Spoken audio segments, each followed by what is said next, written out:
Words are hard today.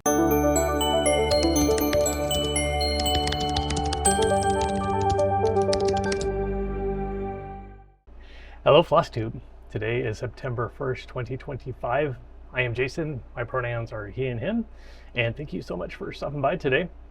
It is Volume 1, Episode 13 that we're going to be talking about today. And this is actually the second time I filmed it, and it's a crazy story, and I'll share all that. But I'm so glad you stopped by. I have 3 weeks worth of updates for you, which is a little unusual. So there's a lot of whips and stitching, new starts, everything going on today. So yeah, I have a lot to talk about. Have a little bit of business to start, and then we'll get into plans. No, we'll get into whips and then plans. And I have an incredibly generous gift somebody gave me that I want to share with you as well. And what else do we have on? Just a lot going on. 1st of September, and I am going to embrace it, I think. I am ready for autumn, and so it's Halloween season, and I think I'm just going to go with it. I've always talked about my seasonal stitching, and I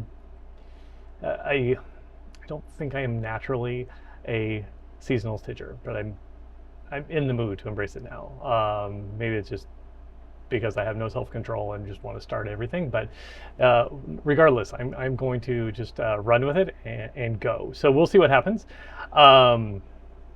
Let's see. Oh yeah, so about my crazy week. Why am I here a week late? First of all, I apologize for being a week late. I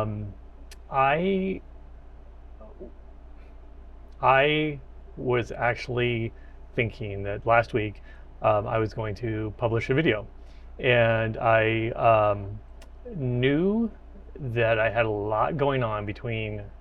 I was going out of town for a long weekend, so I was going to be out of town for 4 days. I knew that when I got back into town, it was going to be chaotic, and there was going to be a lot of stuff going on. I was going to get back Monday afternoon, and I normally film on Mondays. I usually try to get a little bit of the editing done on Monday nights, and then go into Tuesday. I like to have a little bit of room to have that done, and then publish on Wednesdays. So Thursday, the day I go out of town, I had a flight in the evening, so I recorded my video on Thursday, got it all done, got it all set to go, and talked about everything I was going to talk about. Went out of town, had a great time, really was able to disconnect, got away, and relax. And then flying back, got up, went to the airport. I was ready to come home. I felt like I was in a good place, ready to come home. And the airplane that is going to be carrying me home arrives, and everything seems normal. However, apparently during that flight, the plane hit a bird. And I'm not going to go into gory details, but I do have pictures. And yeah, that plane was not flyable, and so I'm glad I didn't get on it. So anyway, that was Monday morning, first thing in the morning. I think it was like a 7:30 flight, something like that. It was really early. I spent the day in the airport after one delay, after another, and I ended up spending an extra night out of town, and I did not get back home. I ended up landing 30 hours after I was supposed to originally land. So I ended up losing an entire day, which would have been Tuesday. So needless to say, I was not able to publish or edit any of my stuff. I wasn't able to publish the video. It was just was not going to happen. And so had to go back. I already missed a day of work on Tuesday where I was out of town. I was trying to do everything remotely, but I intentionally did not bring my laptop because I did not want to be tempted to connect. So I was pretty disconnected on Tuesday. So I had a lot of catch up on Wednesday and then Thursday. So I ended up having a 3-day work week instead of a 4-day work week, and there was a lot going on anyway. So by the time it came around, I just figured that video would be so out of date. And so I just got an extra week stitching it, and I'm just going to alter my schedule. And so I'm still going to publish on Wednesdays, but it's just going to be the opposite Wednesdays of what I used to do it on, but I'll get back on my new routine here. So anyway, again, my apologies for missing a week and not letting you know ahead of time. I had the best intentions, but the world had other plans for me, and so that happened that way. All right, in episode 12, I had a Christmas in July giveaway for all the July stitching that we didn't get done. So I had 4 Christmas packets to give away. I've had 2 people reach out to me and contact me. I've had 2 people who still have not got a hold of me yet. So I will put up your information here. So always be yourself -6 or Linda Williams 2271. So if you have not reached out to me, please send me an email and give me your mailing address, and I will get those packages sent to you. If I do not hear by September 13th, so a little shy of another 2 weeks, that is before I film my next video, I will redraw from the original entries that were submitted on time when I drew originally. So I will do that on September 13th, but hopefully you will claim those 2 little bundles before then. So a little bit of exciting news, and I'm not even, well, yeah, let's just do it now. So I've been having a lot of fun with Stitching Connection. We are just having such a great time.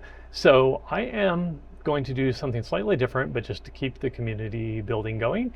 And so to build off that, we're going to do the winter connection. It's going to be like a little subset of Stitching Connection. So it is basically just going to be an ornament exchange that we're going to do right at the end of the year. So basically what you do is you stitch an ornament, you fully finish it, and then we will exchange them through the mail. There's a lot of these activities that go on throughout Flosstube, so I'm going to do mine slightly differently. And so we'll see how that goes. So it's a combination of just a complete blind swap. So not quite a Secret Santa, but you have to bring a gift to participate. So it's one of those things. So you don't need to pre-register. You will only need to submit proof that you have your thing, and we can talk more about that later. I will put up some information on the Stitching Connection website with all the information. So if you want to do it now, and you're excited about it now, you can go ahead and get it done and move forward, and you don't have to worry about it until the last part of November. Or if you're on the fence and don't want to know, or if you're excited about it now, but then you change your mind later, again, there's no commitment once you sign up. You won't have to register until your ornament is actually complete. So it is going to be winter themed, and I apologize for my friends in Australia. It's going to be the holiday season around that time, and so it tends to lean winter, even if you are in the southern hemisphere. But just something festive around that time. The one thing that I would ask is that no specifically religious connotations, because we do want to make sure that this is open to everybody and respect everybody's beliefs. And so they're just want to make sure that everybody feels comfortable and welcome there. So we'll just keep it secular and festive and just enjoy that. And there will be a virtual enrollment, and I'll get into that. So basically, the deadline is November 14th. So by November 14th, you'll do a Google form like we did registering for the Stitching Connection. But what you'll have to do is you'll upload your name, address, and visual documentation. So you'll have to upload some images of your actual project. What you have stitched and what you have created has to be finished. That way, when life gets a hold of us and it just, takes things differently, like I'm aware of. You're not committed to do it. You don't feel the pressure to do it. So if you want to do it and things get away from you, you can just bow out. You don't have to commit until you're done. And then once you submit your visual confirmation that you have something to exchange, then I'll collect all that information, and then we'll do the distribution and how that goes. The other thing this does is you get to mail it directly to the person. I won't need to be the middleman to get those things for you, so you can just mail it directly to them. Nothing needs to be shipped twice or distributed in an extra way. So hopefully that'll save a few carbon molecules floating around when something doesn't have to be mailed twice, or it also just has a direct access between the giver and the receiver. You can also enter as many times as you like. So if you want to stitch 2, 3, 20 things, feel free to do that. I just make sure you register with the same address, so I know that you don't receive your own thing back. But if you would like to enter multiple times, that's fair as well.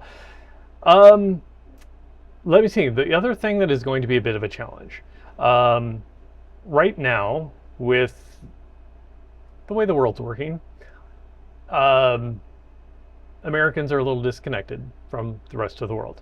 So here we are, September 1st. I'm going to say that it is going to be an international exchange. However, with the United States, it'll be domestic. I will ask at that time if you do have a preference for international or domestic. And I will also ask specific regions. So I will do a Canada only, an Australian only, a European only, and possibly a UK only. But then also leave it open for international if you want to do that. But for Americans right now, it'll be domestic only, because it's too much work for any international people to try to figure out what's going on here and to try to ship us a package. So if that changes between now and mid-November, we can have that conversation and figure out if anybody wants to do that. But for the moment, it'll just be US domestic, and then international between everybody else, unless you choose to only do domestic. There is a slight quirk in that. If you are the only person in your country that that signs up and wants to participate from your country, but you want to do domestic, you'll just have your own little ornament, unless you decide that you want to switch over to international. But we'll figure that all out when we get there. What else? So Stitching Connection, we're having a blast. I'm having a blast anyway. I'm not going to speak for everybody else. Again, it's 9 different countries, over 70 people. We have 18 connections moving on, and everybody's, we have some people that have already made their first exchange. I'm in 2 groups, and one of my group, we're just going to be starting in the next couple of weeks. We had to take some time to get started. But it's amazing, just these brains working together to figure out what they're going to do, and people are having so much fun. We have had a few little mailing challenges internationally recently, and hopefully those are going to get ironed out. But everybody has been so flexible and patient, and just rearrange things to make things work. And so I really, really do appreciate everybody's positivity and the energy they're bringing, and the flexibility and the respect that they're giving to everybody else. It has been just amazing time. We are having Zoom calls every other week. Unfortunately, because we do have people all around the world, it's hard to get everybody in one place at one time. And so we try to alternate those times so that at least everybody can find at least one time once a month to participate. But we've been having great conversations talking about anything and everything and nothing during those calls. And it's just been a great time. So lots of laughs, lots of enabling, what you would expect, and a lot of stitching too. So, um, yeah. Okay, so that's it for stitching connection, and then I do have something slightly related, but it's also about just communication in general. So if you want to reach out to me, you can always leave comments down below. I do appreciate that. At some point, I'm trying to figure out the best way for me to respond to all every single comment. I know sometimes it's easy for me to get behind. I have this great need to respond to every possible thing within a comment. And I know that sometimes that's not realistic to do that in a timely manner. And so I will, if nothing else, at least acknowledge and heart and like your comment. And I do read every single one of them, and they are greatly appreciated. And I can feel all the love and support out there. So you can always reach me that way, and I'm going to try to get better. I might have to just set a limit per video. Whenever usually I try to do as many as possible within the first 2 or 3 days, and then I may have to set that aside because they do move in a little slower. But you can always reach out to me that way. There's just always some great comments out there, and I do appreciate that. You can always reach me at Instagram at jasonxstitches, or you can reach me through email, which is jasonxstitches at gmail.com. And then one other thing that I'm going to be doing, so this is kind of related to Stitching Connection. I wouldn't have thought about this without Stitching Connection, is I'm going to be doing, just creating a Google site, which is just the interactive site. So you can see the Stitching Connection down below. It's built off of that. But I'm just going to put a project page of all my projects out there. So this is going to do 2 things. One, it's going to give me sort of a visual diary of what I'm doing. And I don't know what it's going to look like yet, and it's going to change over time. But I'll have all my projects out there. I'll have the designer, and all the project details like fabrics and flosses. If I have a color conversion, I will put the color conversion up.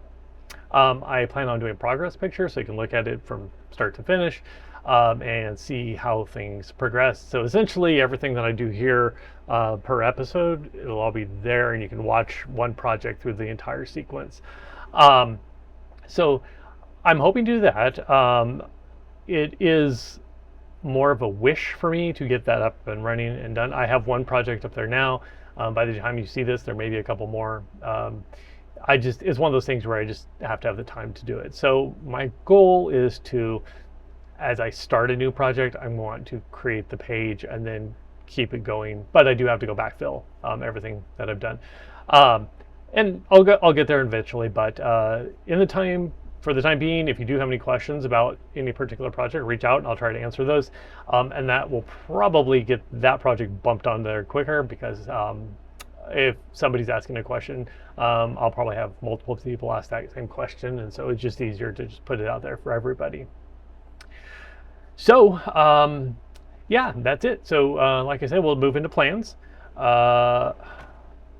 Twice now I've said we're going to do plans first. We're not doing plans first, we're doing whips first. We'll go into whips, and then we will do plans, and I will share some kindness. And of course, I always ramble, so we'll see how long this one is at the end. Okay, so the first one is a finish for now. I'm going to call it a finish-ish. It is the round robin that I have going with Sheldon, Andrew, and Yoshi. So all their information is down below. I always butcher everybody's channel name, so I'm not going to do that right now because I'm going to mess it up. But I think everybody knows who they are anyway. So look them up down below. I am doing Half the Fun by Ink Circles. So this is a small mandala-like project. So this is my finish right here. So this pattern, or this portion, will be repeated 4 times. So Andrew is going to do this corner up here, Yoshi up here, and then Sheldon will do over here. So each person will stitch all this stuff But the ones that I have colored here, they will do those in the 3371 in the brown, but then they will have 4 designated modes of travel that they will choose their own colors for. So I don't know what those colors are. It's completely up to them. And so those are coming up here, and I can't tell you off the top of my head who's doing what next. So I'll be shipping this to Andrew in the next couple of weeks, and then he will start this. So definitely go watch Andrew to see how this progresses. He's much quicker than I am. So I tell you, I was completely off my game on this one, and I just had to get on the ball and like literally go and get it done. I was so stoked at the beginning to go and get it started, and I'm kind of like, the tortoise and the hare. I've always felt like, yeah, I'm a tortoise because like, yeah, I want to be that person, but I'm not. I'm the hare. I get excited about something, I go full speed ahead, and then at some point I was like, I need a nap. And then when I wake up from the nap, I don't even like see the hare running. It's just like, well, let's move on. That's the ADHD talking. So yeah, so I had a really good start, and then everybody else just took off, and then I'm the one that's playing catch up. So anyway, I'm done now. The other thing that I wanted to talk about here is this is actually my name in Morse code down here. I had this idea, and I thought it would be fun, but I love it more than what I envisioned in my head. So everybody will stitch a border along it, but their name will be in Morse code on their section. So that is one of the reasons for my delay. I had all my stitching done, I don't know, about 2 weeks ago, something like that. This has been done, and I have just been delaying doing that crazy little border, which is just a line across stitch, because I was paranoid that I didn't do the Morse code right. So I finally just had to say, do it, get it done. And so it took me all of, if I say 30 minutes, that's exaggerating, right? It took me no time at all to actually do it once I sat down and started doing it. But it's done now, and I'm never going to check again just in case there is a mistake. So I say that, and somebody out there is going to actually go and double check. But yeah, that's it. And I have been spending a lot of time double checking everybody else's Morse code names too. So fingers crossed, right? Yeah, so I'm really excited about this. I can't really tell you, it's one of those things like you get excited to do something with other people, but then now that it's actually going to be leaving me, I'm already pre-anxious to see what everybody else does with it. So I'm waiting to see Andrew hold it up for the first time to see what he puts in. Yeah, so I'm really excited about that. Yeah, so I talked to Yoshi, and his is going to be coming to me. I think he's going to mail it this week. So by the next one, you should see his here. So that is exciting about that. Linen, this is 36 count linen. Okay, September 1st, it is Fall for Foxes SAL. Starts today. The Fall for Foxes SAL is created by Steph at Wild Fox Stitchery and Luminea at Forest Crone Crafts. You can find Luminea on Instagram, and Steph is on here on YouTube and also on Instagram. And I had a little tiny start because I had to get this done before I filmed today, so I didn't get as much as I wanted to. So this is called the Little Fox. This is from Happy Mood Point. You can find their shop on Etsy. So I am doing a complete color conversion on this. I have identified my colors, and I'm going to be doing it Christmas-like, but it's going to be very tailored for my Christmas. And I don't know if, I have essentially 2 Christmases. I have Christmas in the House, which is essentially black, white, and metallics. And that sounds very harsh, but there's lots of greenery, so it's just very neutral overall. So if you were to ask me, I would say it's more green with metallics, with accents of black and white. But anyway, and then all these natural fibers, show up occasionally as well. So in my office, I kind of pushed that a little further, and my office Christmas, when I do it here, is animal focused. So I still use a lot of metallics. I tend to add a little more natural earth tones to that, but I still have the black and white and everything. So those are the constants in there. But I will play up the animals, bring a lot of animals in, and I will bring in some more, for lack of a better word, some primitive elements into it. So pre-industrial elements, so handcrafts and things like that. So I'll bring those in too. So that's where I'm going to be going with this guy, is bringing in some of those elements, and I'm just going to figure out how he can be folded into the rest of my Christmas decor. So something about Christmas and foxes, I actually have a lot of foxes in the decor anyway, because I think it's an easy Christmas animal. So I'm always on the lookout for a very rare animal to incorporate in. But anyway, yeah, so September, stitch your foxes, and definitely go post these on Instagram. It's hashtag Fall for Foxes Sal, and I'm really excited to see what everybody's doing over there, and see what this is going. A little bit about how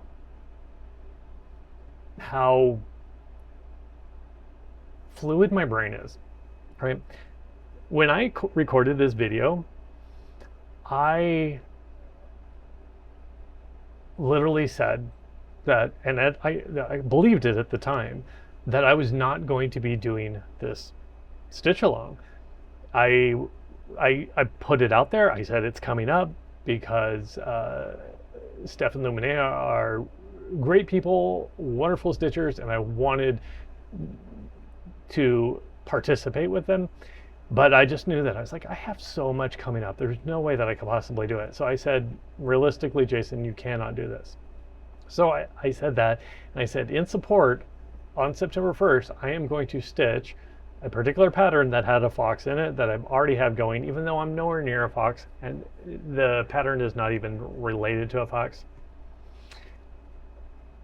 I said that in a video, and I never published it. But here I am, and I guess, yeah, a week later, here I am a week later, and I have a new start. So I'm not going to complain. I just have to reevaluate my schedule. So anyway, yeah, my brain, I'm not going to commit to anything. So, all right, this one I have committed to. This has been a planned start since at least halfway to Halloween. So May 2nd is when we did halfway to Halloween, because it was one of my contenders for halfway to Halloween. However, I didn't want to do it then because it was I love it so much. I was like, no, this has to be a seasonal stitch in season. So I'm talking about the Candy Corn of Mischief. So if that's not the best name ever, I don't know. Yeah, anyway, Bent Creek. So this is a kit, and it's using pearl cottons. So this is the first time I've ever used pearl cottons. So yeah, I'm just excited about this one. This one's going to be done in no time at all because it's just too much fun. So I have a very small start. Again, I started today, but I have been planning to do this one in September since at least May. So yeah, I have the center pumpkin done, or not done, started, and that's all I got done, because again, I had to do these two things this morning before I started this, and get everything else done too. So yeah, so I'm on not even done with the first day of September, and I have 2 starts already. So I'm I'm excited with my Halloween, where I'm going this year. I don't know how many Halloween starts I'm going to have, but I don't think I'm going to be regulating myself. I think I'm just going to go and enjoy it. We'll talk more about that when we get to plans, but I definitely have some more. So anyway, small start. Who knows? Could it be a finish next time? Probably not, but I don't know. We'll see.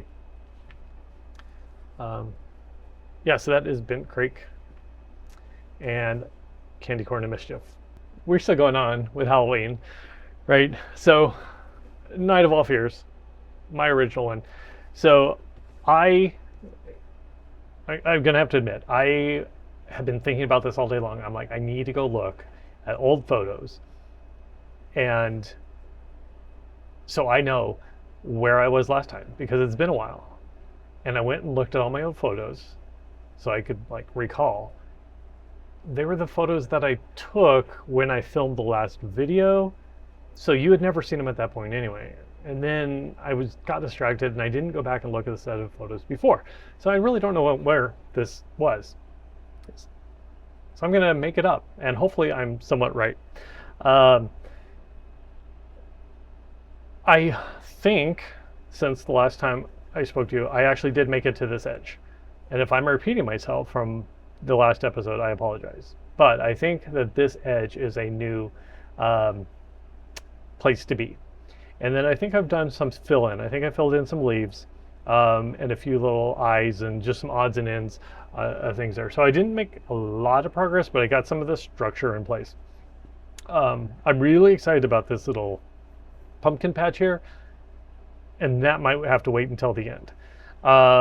There's really not that much left to do. I just have to get on and do it. But now that we're doing like seasonal stitching, like over the top, I think I can really get this done. I want to have it done before Halloween. It does not need to be a year old. I have a week past Halloween to make it to that, but there's no reason for me to wait that long. Yeah, this one should be done. Yeah, I think I've mentioned this before too, but yeah, just some things that are on my brain since I know we're getting close to the end. I am making some slight modifications around the edge because I want to turn this into a drum. One, because I think it would make a cool drum, and two, because I want to just experiment with finishes. So I did move this little star. I did slide it over a little bit so it wasn't bumped up right to the edge. And then there's also, I believe, a similar star and a flying witch up here that I think need to be moved over slightly as well. And then I'm going to figure out how to make these roofs connect so they're a little less drastic, where this one has this very vertical line. So I'm going to try to figure out how to make those two line up a little neater so they look like they're connected. Anyway, so more Halloween. I think I'm really motivated on my Halloween kick right now, so I think this should be a great time. And I just look at my stack over here and I think, wow, this is definitely the Halloween episode. So my next one is May the Only Spirits. I have the hard time with that name because I think it's called May the Spirits, but in my brain it should be May the Only Spirits. Anyway, May the Spirits. This is from Snowflower Diaries. And this was a start from a few weeks ago. And I have made very little progress on this. This is our little owl friend here, and I have built up just a very little bit on this. I wanted to keep this one moving, so I made sure I made some dedicated time before, like soon after we talked last, but then I haven't been able to get back to it. But this one is going to take a while for me to get going or to get completed. It's going to be around for a while. But so very, very small incremental process.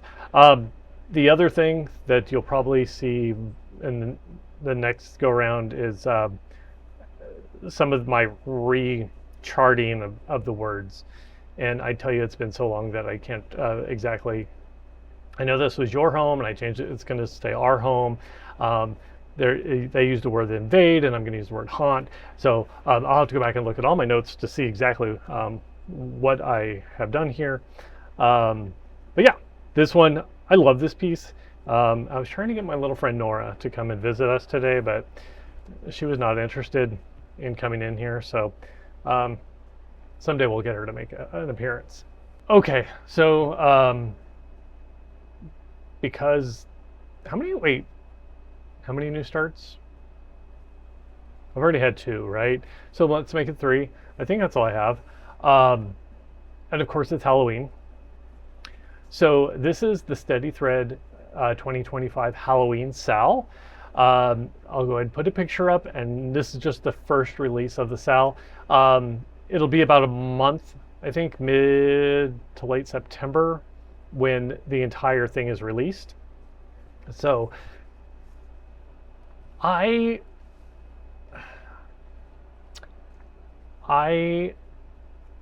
was excited about this. I knew that Claire had done SALs in the past for Halloween, and I wanted to do like specifically last year's SAL.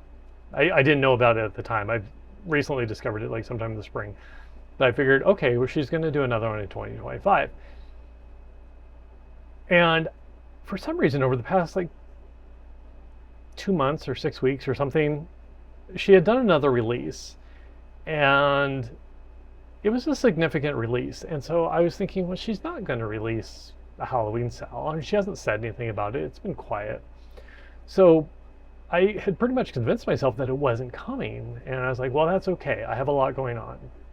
And then I was just on Instagram, and the first thing that pops up is that she released it. And I was literally within 5 minutes, I was downloading and starting.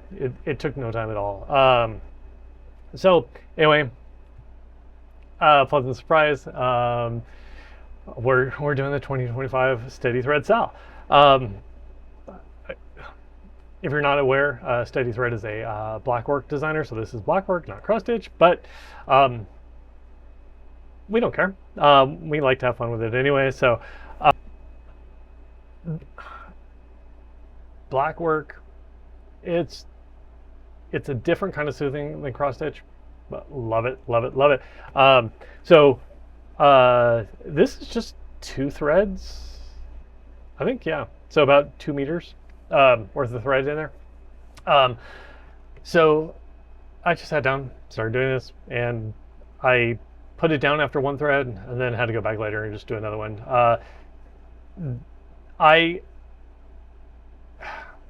I don't know what to say besides I just love this. I'm using my default neutral 3371. So when in doubt, I'm using 3371 on almost everything. I love that color. And then this is a gray 18 count Ada. I am trying to embrace that seasonal stitching. And so right now we're on 4, 5 things that are definitely seasonal. And there could be more coming. Okay, so the next one is for stitching connection A. So that is the first of the 2 connections that I'm in, and we are doing the bookcase. So there's the whole thing.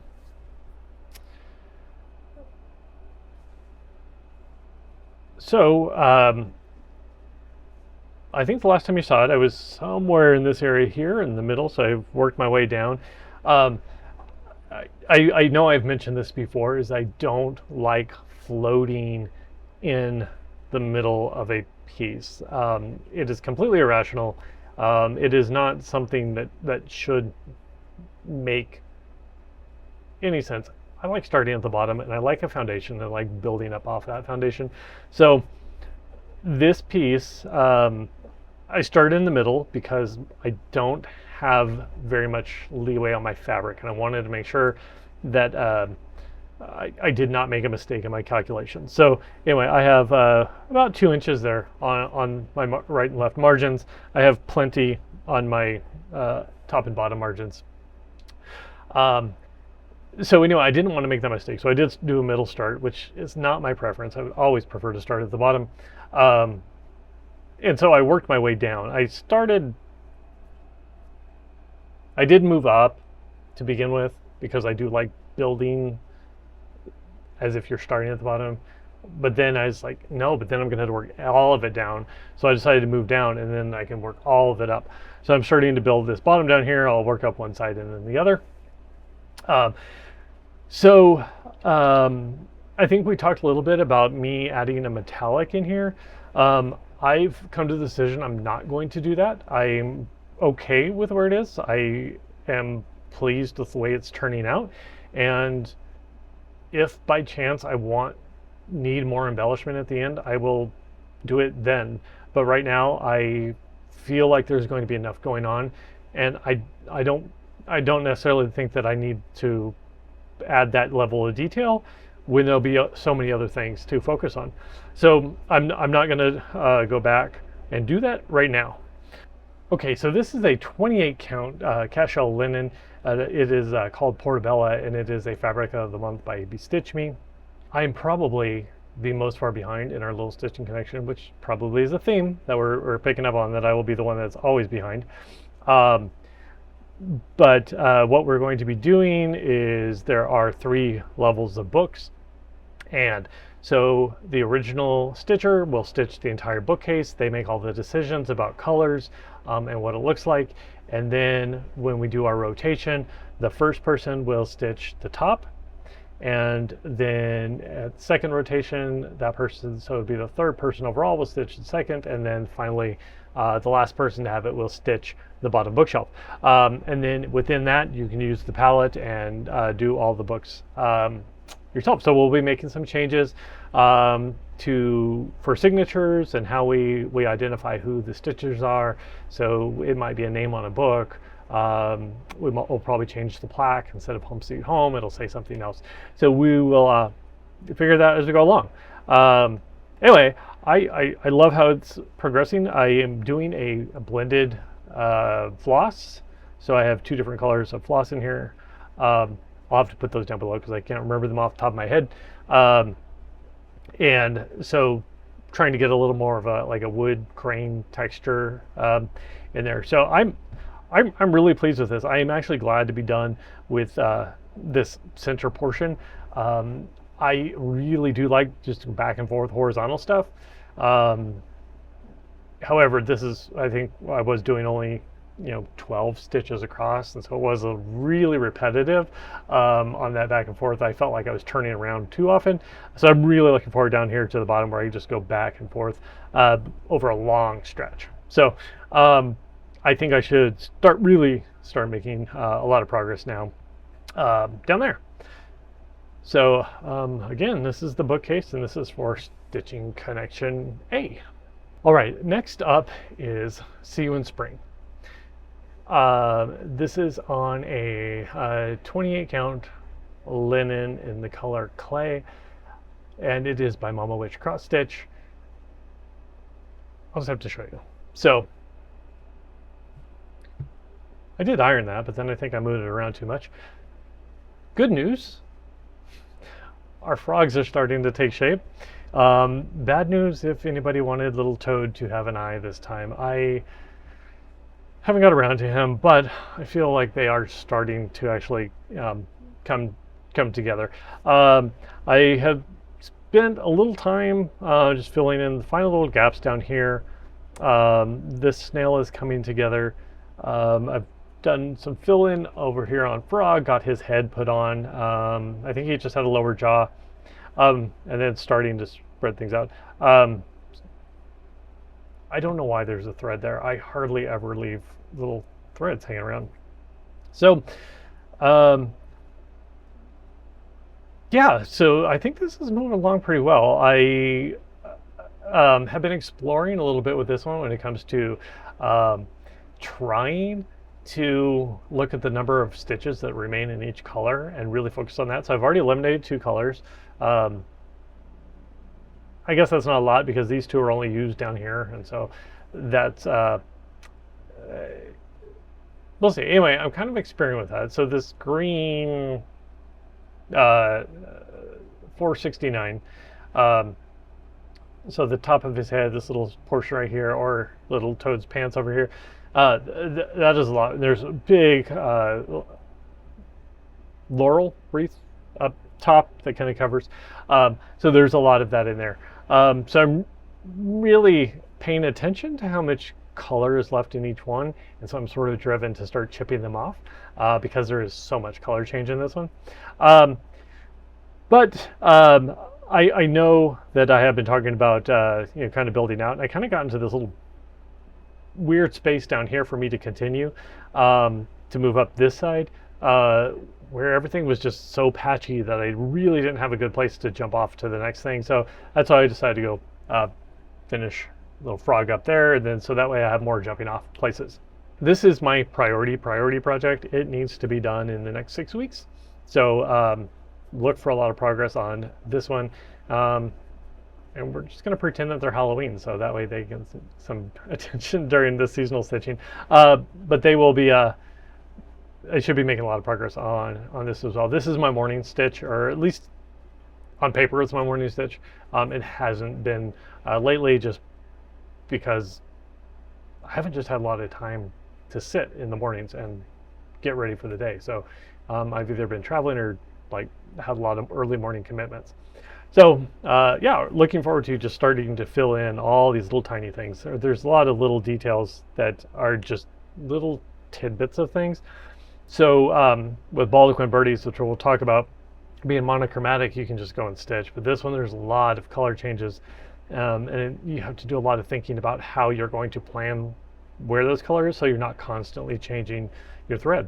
The design on this is just so great. And I was looking the other day, I was looking for a fox, of course, but then I ended up going down this little trail, and I was looking at everything at Mama Witch Cross Stitch.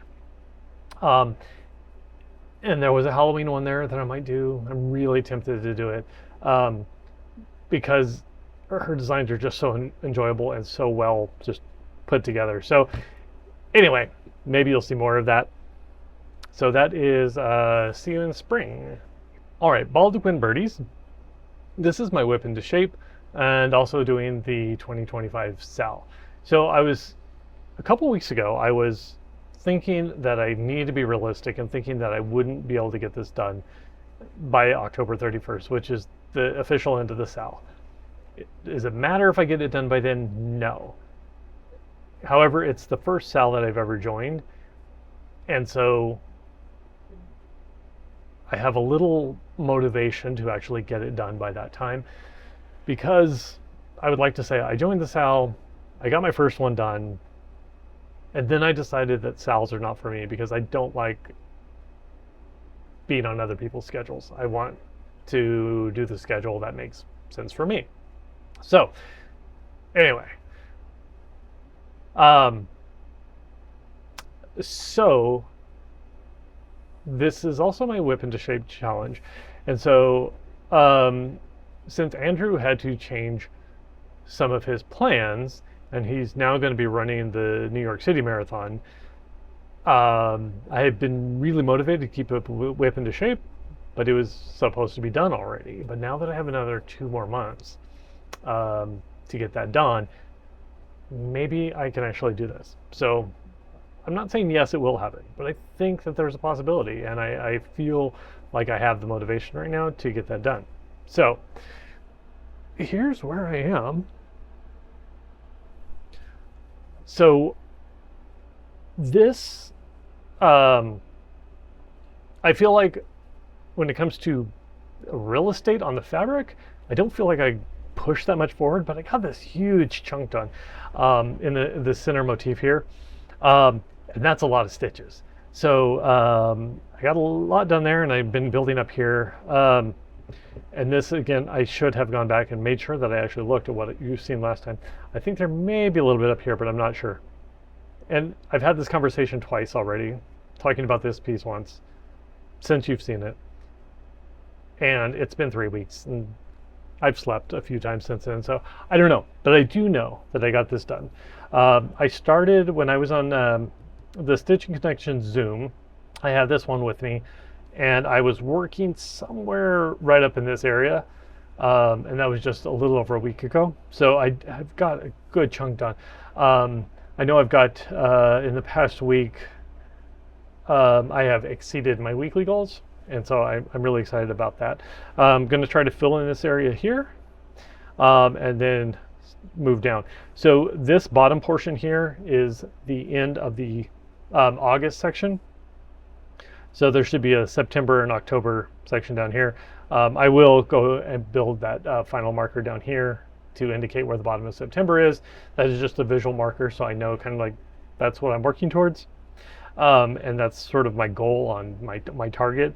So I will add whatever this lower motif is right down here to the end of September.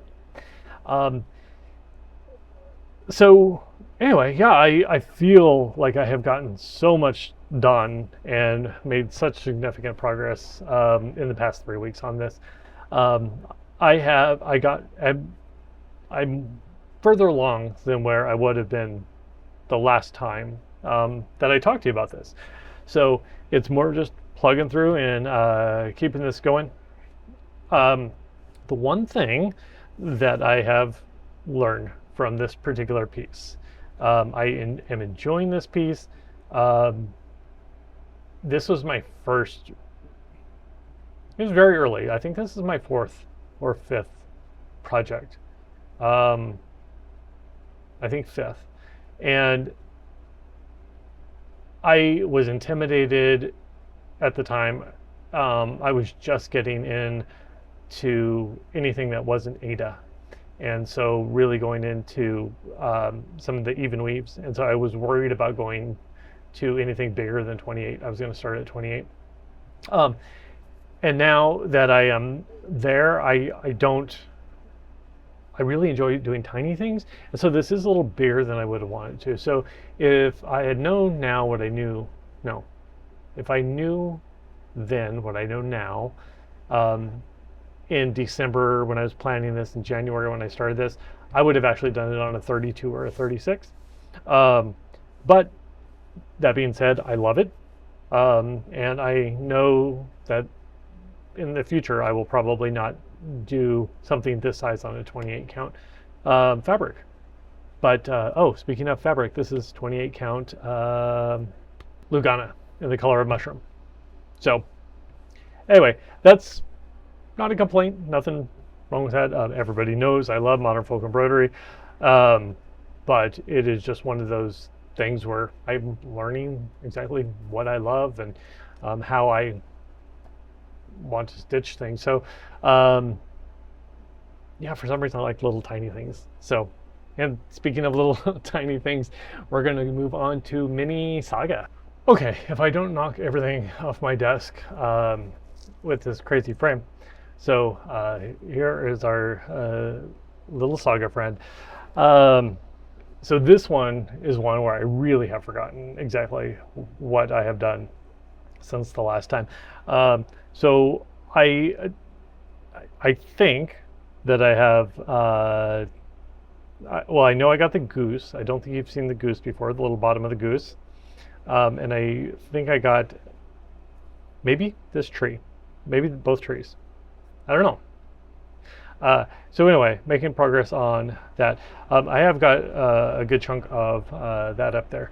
I didn't get as much done this past week on this, and I didn't get any done the week before, but I got a good chunk that first week since I talked to you last time. But definitely love where this is going. The colors are starting to work for me. I was a little worried. I loved the colors when I first got them, and I have, as I've just been putting more and more pieces together, I'm discovering that just because a collection of flosses look great just on laying on top of your fabric, when you start putting them in stitches and there's different proportions and there's different placement, sometimes it's not always the same. And so with this one, I have been kind of getting a little nervous about that because I loved the colors up front, but then was a little worried about how they'd fall. And that anxiety has been growing more and more and more in me. But now that I'm starting to get some of the vegetation color in there, it's starting to come in a little more. that I'm getting some solid grays and solid greens. I was a little worried that those may have been too close, actually, once they were being stitched. Still, this coral color, we won't get any in here in this little vignette, but I do feel that it'll balance out once we get there. Yeah, we're still missing one of the man-made colors, but anyway, I'm happy with where this is, and I think I'm in a good place. So we'll keep on moving, and hopefully the next time we'll have the. I don't know where I'm going next. I'm still in the first arch, right? So I have this urge not to stay within this arch, but I do think that kind of with SAGA, you kind of need to do that. But I'll probably just continue to build up. The top arch is actually pretty rhythmic and very enjoyable. And then I should probably give the hippo a head. That should probably be something I do soon. And then this back stitching in here. I don't love doing the back stitching on SAGA because it takes a while to do, and you don't really get to count any numbers when you have it in Pattern Keeper because it doesn't count back stitching. So, that's a good hour's worth of work right there, and it won't look any different on paper. So anyway, yeah, so that is SAGA. All right, so a huge shout out and a big thank you to my friend Lynn in Colorado. Lynn has just been extremely supportive and of me and my growth on Flosstube, and really supportive of just encouraging me to do anything and everything and just really explore and experiment. And she's been extremely generous with, she gave me a portion of her stash of her linens several months ago, and then recently just sent me a little gift box with some Christmas patterns in it and a few other things too. So thank you so much, Lynn, for your generosity and your friendship and your support. I greatly appreciate it, and I hope that I just hope that when you that you can feel my appreciation for all that you have done. It means so much to me that you have taken an interest in my hobby and my craft, and really being a great champion, and I thank you so much for that. So I want to share what Lynn gave to me. I will go through it relatively quickly. So first, I have to figure out what direction is up. She sent me this card. It's handmade card.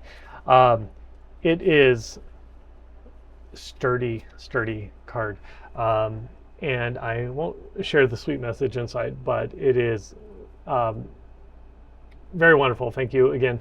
But I think everybody dabbles in card making at some point or paper crafting, and I always appreciate the effort that goes into it. And this is just like I love it. So I used to do that myself, and so I haven't done that in a long time, but I know the energy and the thought that goes into making these cards. So thank you so much. I will treasure this very much.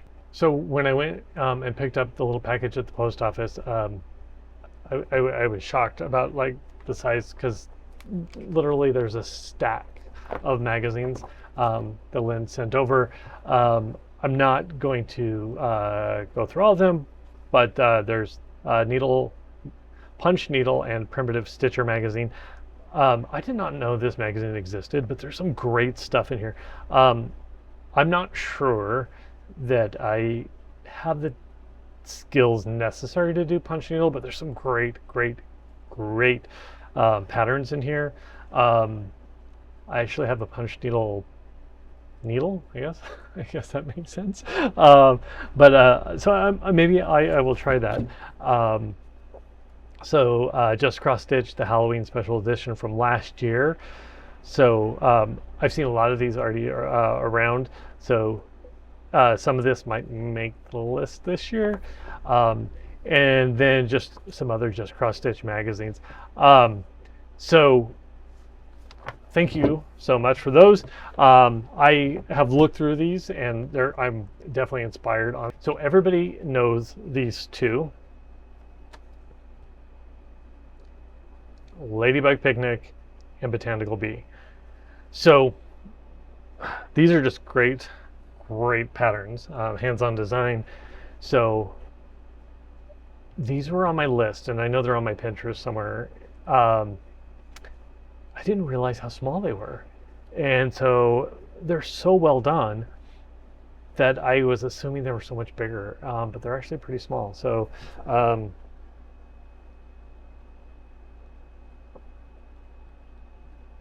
maybe 71 by 70. So yeah, they're actually pretty decent size. So now that I know that, these are definitely going to have to, be on my list. So the next one, I don't know if this was intentional or not, but it is modern folk embroidery. Again, more bees. So this is also on my list. So maybe I'm just that obvious where you are like, oh yeah, Jason's gonna like this one. So I'm pretty predictable, and that's okay. So this was also on the list, or in the box.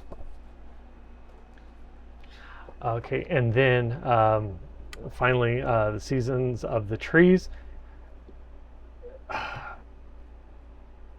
So the only reason that I had not purchased this one before is because there's also and a forest screw is out there, and I didn't know which one I wanted, and I don't think you can stitch both. You can stitch both, but anyway, Rosewood Manor, love it. So I loving my other Rosewood Manor piece. So yeah. I don't know what to say about this one besides I love this piece, and so this one I'm excited to figure out how to get it into my little stitching schedule. Okay, so the last set of patterns that Lynn gave me are all Christmas related. So I went through July. I was thinking, okay, what do I want to do for Christmas in July?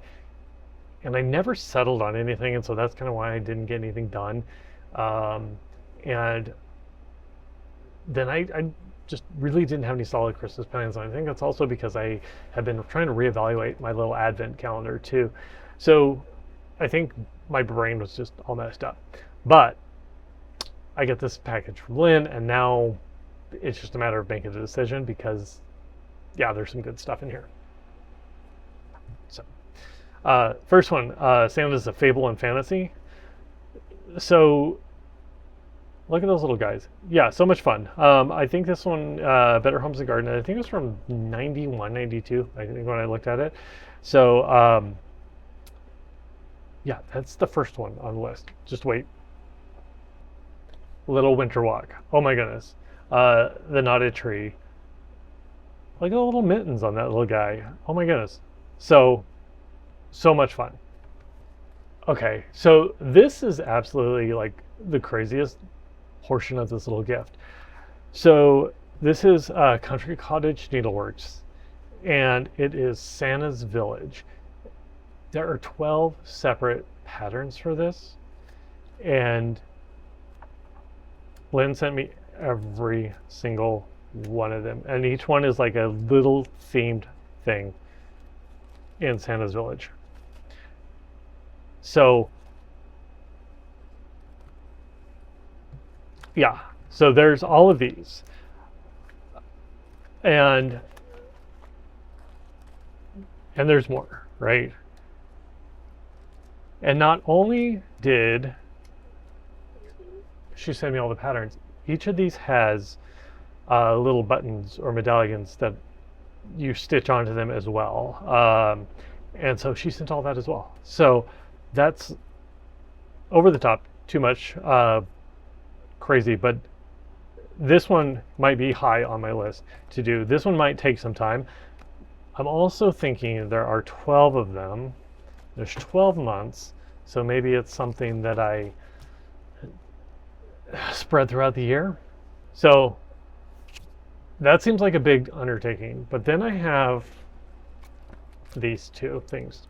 Okay, so these are Little House Needleworks, Log Cabin Squirrel, and Log Cabin Bunnies. This is number 1 and 2 of a series, and I have been good, and I have not looked to see if there are any more in these series. But these also might be contenders once we get past the Halloween season. Yeah, believe me, I'm not starting anything Christmas until after Halloween. But I am motivated to do Christmas now, where I wasn't before. So those are another option. So these might be reasonable between November 1st and the end of December. So those could be. All right. It just does not stop. Okay. The Noel Sampler, Satsuma Street. I have a thing for mid-century.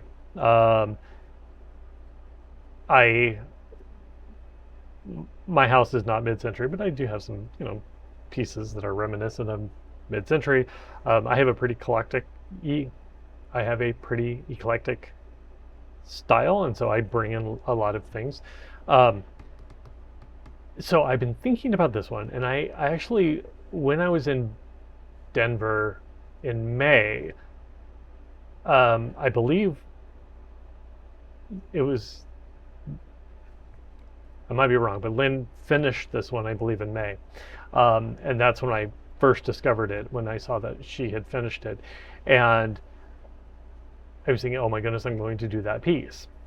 And then I kind of talked myself back off the ledge and thinking, no, I love color. I love the use of all the colors in here. I love the colors from mid-century. I love different color combinations. However, loving something doesn't mean that it incorporates into your world, right?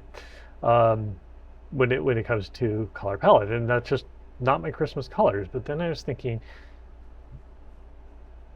that vibrant mid-century Christmas colors that we know and love are not the only colors that they used in mid-century. So I had been doing some exploring into other color palettes that would have been mid-century appropriate that also could merge into my Christmas color palette. So I'm thinking, and I'm putting together something. So this one might also be on the list too. I do think that this one wouldn't probably start immediately because it is a good sized piece, and it would have to be a longer term piece. But it's on my Christmas list now too. Decision paralysis, right? And then I don't know, we'll have to just start things willy-nilly because I can't decide on the things that I'm actually trying to do. All right, so this is the last one. This is the Prairie Schooler. This is the Christmas Tree Farm. I don't know what to say about this piece. Look at that Santa Claus. Just scooting across the little Christmas tree farm. Oh my goodness, that's hilarious. So I thought about this piece. I'm like, okay, this is a great piece. Again, I'm not a red and green Christmas, but I love this as is. So I thought, oh, maybe I could just do those houses up there. And then I look, and there's a fox. I could have done this for the fox. See? And it's just perfect. So, oh, and there's also 2 little tiny bonus pieces in here as well. So, I don't know. I have a few months to decide, but there's a lot of stuff I need to consider and look at. And right now, this one, I don't know. They're all on the top of my list. So I will be doing something for Christmas from this pile. I don't know what, but we'll talk about it and come back to it. So I think that's a good transition into plans. I need to pull out my notes because right now it's like I have Christmas on the brain and I don't even know what I'm doing. So plans, my plans. So Baldaquin Birdies. I still have great motivation to get that done. With Andrew's changes on his marathon that he's running, I actually feel that I can, just use his tailwind and keep on going to possibly get that really close to a finish by the time of the end of the Whip into Shape Challenge. And then that also neatly aligns with the 2025 Modern Folk Embroidery SAL. So that is definitely on my radar. So I'm not excluding that yet, but Baldaquin Birdies, I'll keep on moving and try to work towards that. Even if it doesn't happen, I still will get a lot of stuff done. See you in spring. That is definitely my top priority. It has the most solid deadline. So that one, I will keep on moving. And then my other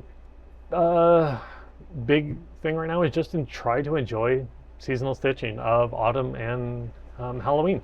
And so that incorporates the Night of All Fears, which is my oldest project, but then all of the other ones that are in my pile. I won't have a bunch of finishes there, but I really just want to kind of just embrace the season as it is and really try to just be in the moment. So not like me. So that is, it'll be interesting to see how. I'm sure I will have some other things that come up during that time that'll try to get me back into prioritizing something else, but I'm going to try as much as possible to do that. So that being said, there are a few other things that are going on beyond the Halloween stitching I already have. All right, gathering acorns. We have talked about this before. So Pam and I decided to do this together. I watched her talking about it on her Flosstube, so that's Ditsy Daisy Crafts. So if you're not watching Pam, I don't know what to tell you. Just watch Pam. Anyway, she's doing this one. And I was listening to her thought process, and her thought process was similar to mine on why it was on the fence about being done. And then, so I said, I'll do it with you. And so we're going to do that.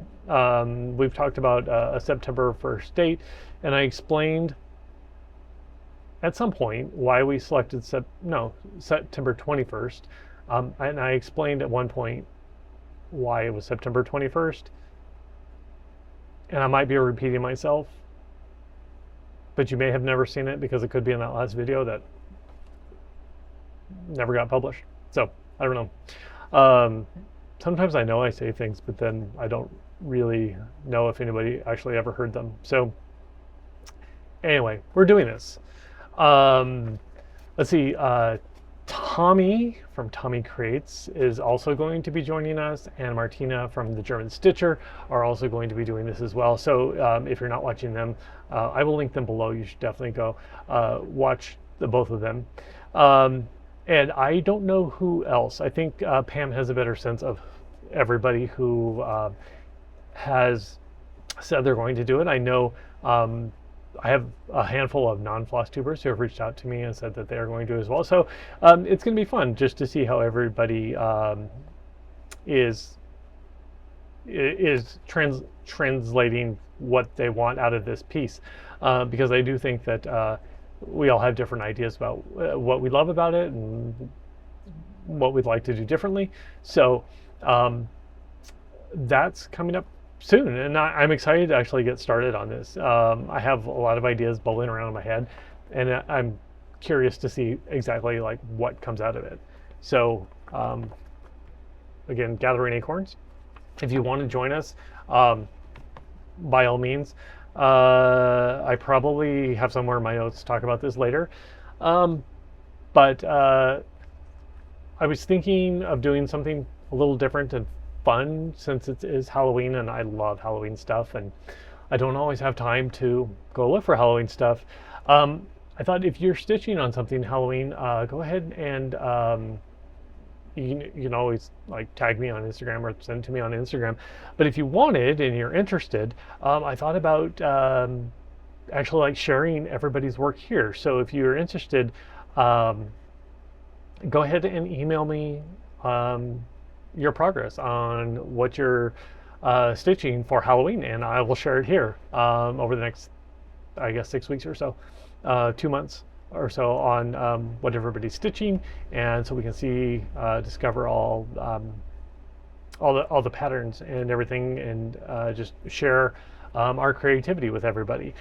Also related to that, if you're looking for a Halloween pattern and not sure what you want to do, I put a list together of all the recommendations that people were giving me before halfway to Halloween. So this would have been the April-May timeframe. So I was collecting all these ideas. And I put together in, there's a post in my YouTube channel. So you can go there and look for that if you're looking for some inspiration. I know there are a lot of people just starting to get into the mood right now to do it. So there's a million ideas out there for you to look into. Okay, so more plans coming up. I do have Stitching Connection in, which will be starting very soon. We actually now have a full complement of stitchers. So we actually have 4 in our group. So I've had several people volunteer to fill in that missing spot, and I was not expecting anybody to do that. I wasn't going to ask anybody to do that specifically, and that was my own like social hesitation that I didn't even reach out and ask, because I was like, nobody would want to do that, but so many people just came and volunteered. So it's a good reminder that people want to be engaged and connected with other people, and sometimes I have to remember that sometimes what I might feel is a burden to other people might actually be a blessing to them. And so that was a good reminder for me. But I did have several people reach out and say, hey, I want to be involved. And unfortunately, I had to tell several people no, because we had already filled the slot. But that just means that people do want to stay engaged. And I love that. And so it is encouraging to me to put out more opportunities for people to connect in the future. So that's really motivating for me to keep Stitching Connection going. Make sure we have another round of that in the future. Also the Winter Connection, which is coming up. I'm really excited about that. So tangent. We're going to get on to current Stitching Connection in. So I am going to be doing what's it called? Embroidery ribbons by Modern Folk Embroidery. Everybody knows how much I love to do Modern Folk Embroidery pieces. They are just some of the most soothing patterns for me to do. So I am going to be doing that. There are 9 different ribbons, and I will be stitching the border and the top ribbon. Is that correct? Yes, that is correct. So I'll be stitching the border and the top ribbon. And I haven't quite decided exactly how I'm going to do it, but I did identify the palette. So this is my crazy palette right here. And of course, I could probably put it in a better order to keep it nice and neat. But one of the things that I do when I am selecting a palette, there are a lot of I'm going to say rules, but I don't mean rules, but there's a lot of guidelines when it comes to color selection and having the same undertones and working within certain families, balancing things on the color wheel. And I am by no means an expert on that. However, I do know that if something follows the rules too much, it doesn't call to me. I need a little bit of quirkiness on my color palette. I don't know why that is, but I am trying to learn to embrace it. So what I do is I will go and make a palette that follows the rules, and then I start moving things in and out and seeing how I react to them. So a lot of the things that I do, people might look at and they might feel a little on edge or feel like something's not right. But if the color palette is a little too calm and a little too structured for me within the rules of color theory, it doesn't reach me quite right. So, but I am trying to, I have discovered that I like, the theory is there for a reason, it works. And so if I figure out what works within that by following the rules, and then if I start intentionally tweaking things, that's where I find a really good balance of where I'm going. I'm still trying to learn how to do this, but I feel like if this one, I kind of got there. I was really, I feel, I don't feel bad. I don't like critiquing things too much publicly, but I did say something about DMC that is not controversial or negative necessarily, but the way they build their colors, I mean, they can only develop a limited amount of colors and they have to have a certain approach to that. And sometimes the way that my approach to color doesn't always work when it comes to what their underlying colors are. So I decided to embrace the way DMC develops their palette and really build from there. So I looked at their palette, I selected a variety of colors that were obviously within one series or one family that was very intentional by DMC. And then, so I started there as my starting point and then started tweaking. And I came out with this palette and I'm just in love with this palette. Anything that I've developed so far does not match this one. So again, so this little color in here, this is 351. This is my absolutely favorite color. It probably should not be in there, but I wanted it in there. That's a lot of stuff that's not talking about specifically. Again, another tangent. So this is my palette that I ultimately settled on. I absolutely love it. And I will put that on this project page once I actually, get this up and running.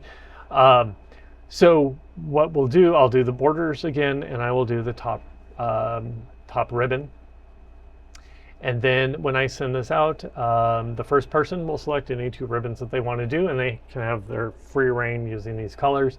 And we'll be able to stitch in whatever proportions that they want to do. I'm going to encourage them to use all the colors, but they don't have to, and how they distribute and proportion will be up to them. So that's what it'll be doing. It'll go through, everybody will do two ribbons, and then at the end I will do whatever two ribbons are remaining.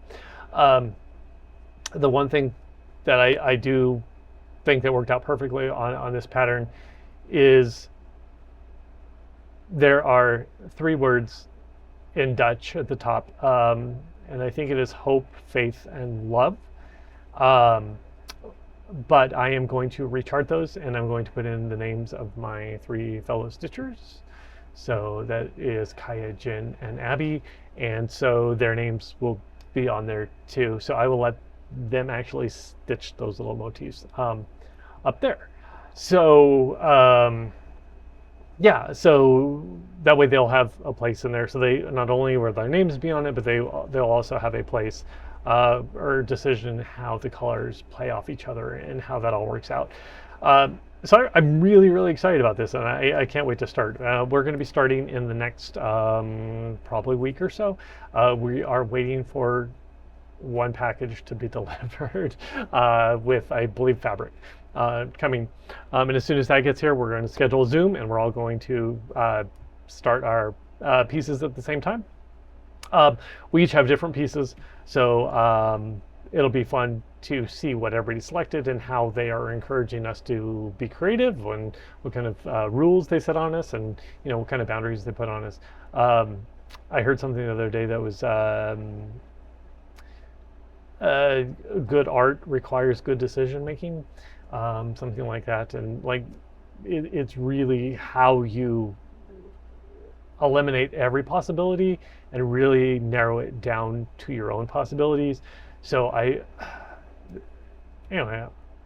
you'd think that I would learn some of this stuff in life, but then you reach a certain age and you still have epiphanies like, wow, that's the way this works. But anyway, excited about this. I'm ready to get started. So there's another new start coming.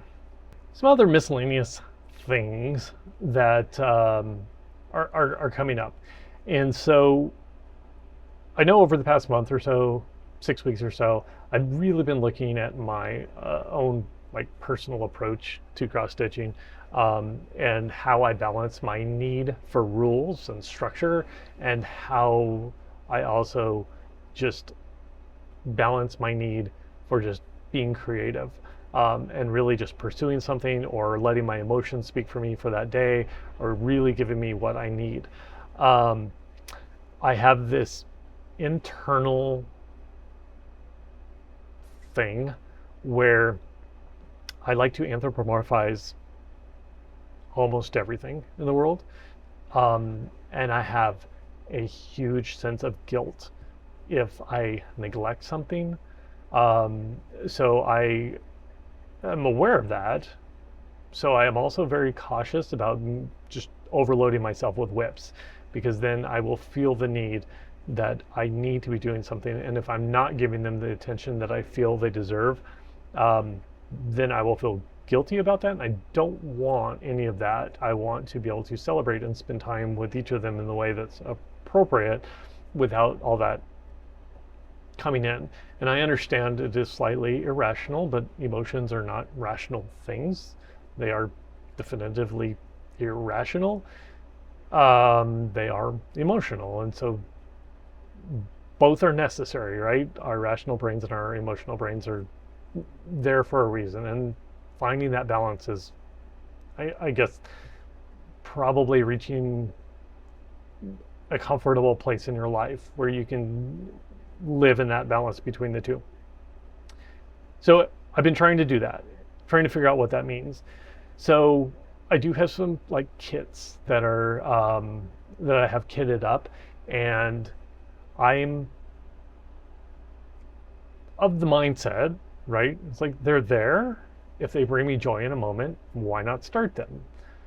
And then I also have that other side where it's like they haven't reached whip level yet, and so they're not being neglected. They are in the waiting room, and that's where they're supposed to be until they enter in the whip room, right? And so my mind goes back and forth on when does a kitted project become a whip, or when does something off your wish list become a whip? And does it make a difference if you are in possession of all the physical things? And then how to mentally approach those. So I don't know if I'm going to ever find the answer to that, but I'm really being deliberate in how I approach that. At the same time, where I went from, 9 whips to now I'm up to 17 as of right now. So really trying to figure that out. I have really changed the way that I approach things, and I feel less stress. coming from cross stitch. So I think I'm moving in a good direction on that. That being said, I still want to make sure I don't go so far that I cause myself different kind of stresses. Yeah, anyway, all that to say that I do have some stuff that's kitted up that I am excited about, that I'm looking forward to doing. And so it's just a matter of whether I decide to add them. So bring them from kitted status to whip status. One that has been on my planned list for a long time is the Wagner Sampler by Primrose Cottage. Again, that was on the halfway to Halloween short list. And I decided it was going to be done in October as my seasonal stitching. But then at the time I was thinking I had two. So I'd have Candy Corn and Mischief in September and the Halloween Quaker in October. That was it. But my mind's changed and now I really want to kind of embrace the seasonal stitching thing. So that one might make it in, and it probably should. But I also have like several others Halloween projects that are out there that I'm really interested in doing. So maybe I'll add them. And then the other thing is there's a huge Halloween one that I know that would not get done anytime soon and might take several years to finish, that I've fell in love with and have loved ever since. And I tend to fall for the bigger projects, and I tend to want bigger projects. And so maybe I just need to embrace that and realize that a lot of this stuff will be on a very long, slow schedule. So I'm still trying to figure that one out too. So that one's coming up. The other thing that I have sort of been debating is there's been a lot of talk of Sampler September, and it doesn't mean anything. It's a slogan, and September is going to go and buy and do what it's going to do regardless of what I do. But do I want to be a part of that discussion and that little social activity? And so that's something that I might do. I have a sampler. I have several samplers that I have kitted, and it's like, even though I have a lot of other stuff going on and I'm excited about all the Halloween stuff, do I want to add those? So those are some thoughts I'm having right now. So for all those plans, there's nothing that's planned, but I want to be open-minded about what those plans look like. And then I also want to really process like what I need and what is going to be best for me to use cross-stitching as a tool to address some of my own mental health issues and my anxiety. How it helps me balance some of the other more challenging things with ADHD. So really start looking at the best tools. So I'm really tinkering, I guess, with it right now. So that being said, the definitive plan is to work through this, but that might mean there are other things coming. So that's a lot about no plans for certain. So I guess I'm good at that. So anyway, on that, I will bring my ramblings to an end. I do, again, I always look forward to having these conversations with you and just spending the time. I know that there are so many things that demand our attention and time in life, and just sitting down and dedicating time for yourself is so important. And then also just dedicating time to just do what will give you what you need. And you've chosen to have me be a part of that, and I I am not taking that for granted. I understand that that is a very special gift that you give to me, and I am grateful for that. So I look forward to hearing from you over the next 2 weeks. Again, I'm excited with my Halloween activities that I have coming up, and if you want to share yours, I would love to see what you have. So please do contact me, communicate with me, and share with me what you are doing. I would love to see what you are creating out there. So as always, always be kind when you go into the world, and remember that there are always people who might need some help, who are in situations that we don't always understand, but are just a smile or a friendly face or a kind gesture might completely change their day and possibly even their life. And so remember to always be that that light and that help to others. And I know that there is so much of that light and that help in this community, and I am so grateful to be a part of that. So thank you so much. Until the next time that we meet, take care.